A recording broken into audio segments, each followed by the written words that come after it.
Halo guys, jangan lupa di subscribe ya. Kita mulai Pak ya? Ya, siap. Di pendampingan ini kita bicara beberapa hal. Pertama, proses pembelajaran sudah diterapkan selama 6 bulan.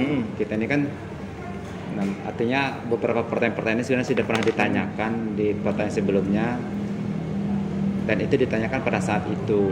Sekarang kan ada perkembangan setelah itu, melakukan apa. Dan berikut juga kita akan berbicara tentang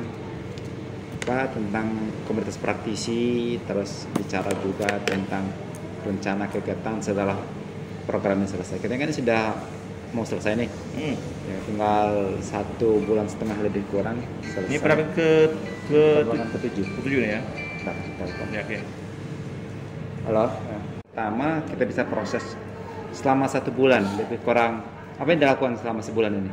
1 bulan itu berarti terhitung sejak Lokakarya 7 ya? Ya, setelah Lokakarya itu melakukan apa dalam proses pembelajaran dalam rangka ya, apakah itu meningkatkan kompetensi atau memang pengembangan manajemen sekolah atau apapun, atau pengelolaan sekolah, kira apa? 1 bulan ini yang saya lakukan setelah Lokakarya ke-7 kemarin, festival hasil belajar, panen hasil belajar itu ada beberapa tugas-tugas di LMS 2, ya tidak banyak lah, bisa dihitung dengan jari, 1, 2, 3 tugas yang belum saya sempurnakan. Sudah saya selesai, cuman ada beberapa item yang perlu saya tambahkan, jadi itu saya menambahkan itu, ya menyelesaikan LMS, dan alhamdulillah sudah selesai tugas-tugas di LMS. Kemudian saya isi juga selain kegiatan rutin belajar mengajar, melakukan pembelajaran tatap muka kepada sebagian murid saya, dan sebagian lagi saya tetap melakukan pembelajaran secara daring. Jadi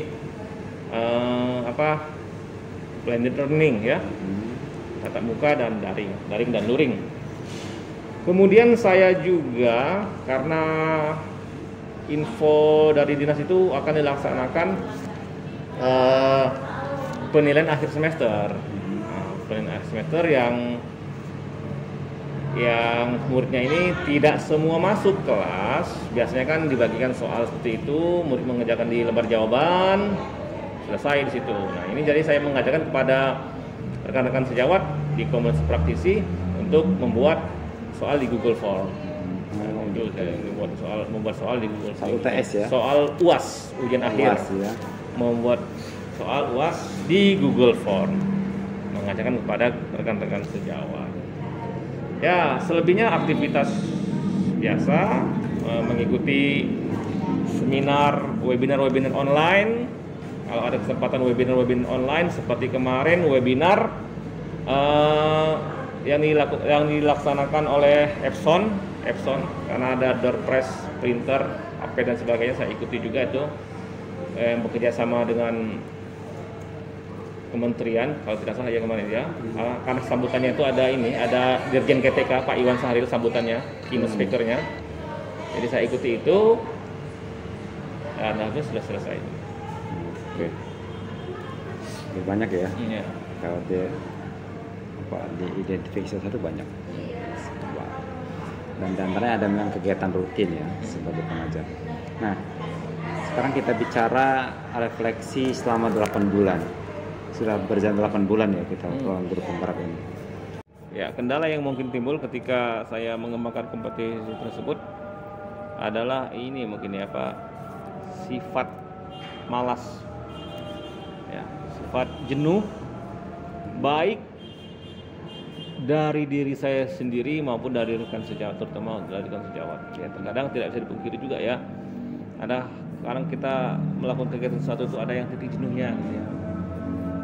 Itu ya saya sampaikan juga kepada teman-teman itu, ya pasti kita ada jenuhnya, kataku. Cuman sebisa mungkin jenuh kita itu tidak menghambat perjalanan kita yang sudah berjalan dari titik 0. Kita mau mencapai titik 10 nih, kita sudah sampai titik 5. Jangan sampai ketika kita titik 5 ini kita jenuh, kita tidak melanjutkan perjalanan sampai dengan titik 10. Ya, sebenarnya kita istirahat dulu lah, jenuh itu kita istirahat. Kita refreshing, kita ketawa-ketawa dulu, baru kita melanjutkan sampai dengan titik akhir, titik 10. Jadi kendalanya itulah, sifat jenuh dan malas. Ya, cuman kan sifat itu kan bisa kita lawan ya. Bisa kita lawan dengan cara sharing dengan teman, contohnya bisa bicara dengan rekan-rekan senior, dan bisa bicara juga dengan bapak selaku pendamping. Itu strategi ya. Jadi apanya ketika ada kendala yang dihadapi maka strateginya itu. Nah, salah satunya merefresh itu. Misalnya kalau kita dalam belajar itu kan. Ketika dalam belajar itu ada ice breaking. Salah satunya itu ada kejenuhan. Maka ada refreshing strategi. Itu suatu strategi. Nah, sekarang kita bicara strategi. Karena Bang Dora sudah ditentukan sebagai salah satu yang akan salah satu kompetensi yang akan Pak Heri pengembangan diri dan orang lain yang akan dilakukan setelah programnya selesai gitu kan. Strategi apa yang Pak Heri akan lakukan atau sudah mungkin direncanakan atau nanti akan direncanakan sehingga program ini nanti bisa berjalan dengan baik? Nanti akan melakukan apa? Kolaborasi dengan rekan sejawat itu yang pasti. Strategi saya adalah PDKT, pendekatan dengan rekan sejawat, berkolaborasi, mengikuti semua kegiatan yang melibatkan semua guru.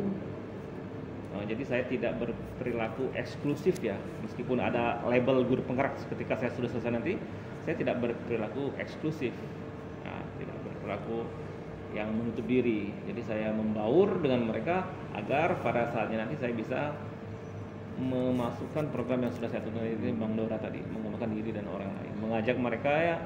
Saya rasa siapa yang tidak mau ya, saya ajak ke hal-hal yang lebih baik. Manusia mana yang tidak mau? Tinggalkan ya tadi kendalanya, sifat malas dan sifat jenuh tadi. Itu sebenarnya orang itu bukan karena nggak mau ya awalnya, pertama itu karena ketidaktahuan. Iya, ketidaktahuan bagaimana cara mengembangkan diri itu. Bersyukur kita ikut programnya jadi tahu. Kita sudah punya ilmu bagaimana cara mengajar yang benar. Nah banyak kan guru itu kan banyak orang tuh nggak tahu.